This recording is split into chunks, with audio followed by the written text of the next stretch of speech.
অপূর্ব সুন্দর, অপূর্ব সুন্দর। মানে নিজের যে হৃদয় থেকে যে আপনি গানগুলি লিখেছেন এবং এত সুন্দর সুর দিয়েছেন, তা সত্যি এক মানে কি বলবো, একজন শিল্পী মন, একজন মানে আর্টিস্টিক হার্টই কিন্তু করতে পারে।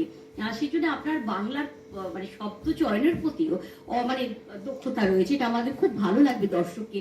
এটা সত্যিকারেরই যে দেখুন সুর, লয়, তাল একেবারে যে গ্রামাটিক্যাল কারেক্ট, এটা তো একটা ব্যাপার, কিন্তু গ্রামাটিক্যাল কারেক্টের থেকে হচ্ছে নিজের মনের যে ইচ্ছে, নিজের মনের যে গুণগুলি, মানবিক যে গুণগুলি, সেগুলোকে একত্রিত করে একটি সঙ্গীতের রূপ, তার সঙ্গীতকার, সঙ্গীত সুরকার হয়ে সেটাকে দর্শকের সামনে তুলে ধরা এই বয়সে এসে। আমরা এই বয়সে যদি তাকে এইভাবে পাই, তাহলে ভাবতে হবে তার আগে তিনি কত সুরেলা, কত সুন্দর, মানে সাতটা সরগম তার কণ্ঠে বসবাস করত। নানা ঝড় বাতাস আমাদের লাইফে চলতে থাকে, সেই লাইফে ড্রাইভিং করতে করতে 72 বছরে এসেও তিনি তার কণ্ঠে তুলে ধরছেন তার স্বরচিত গান। এখানে কিন্তু আবেগ দিয়ে দেখার বিষয় আছে। উৎসারিত আলো যেখানে বারবার গুরুত্ব দেয় যে বাঁচুন নিজ আনন্দে, নিজের প্রাণ সঞ্চার, নিজের সৃষ্টিকে আপনি ছড়িয়ে দিন।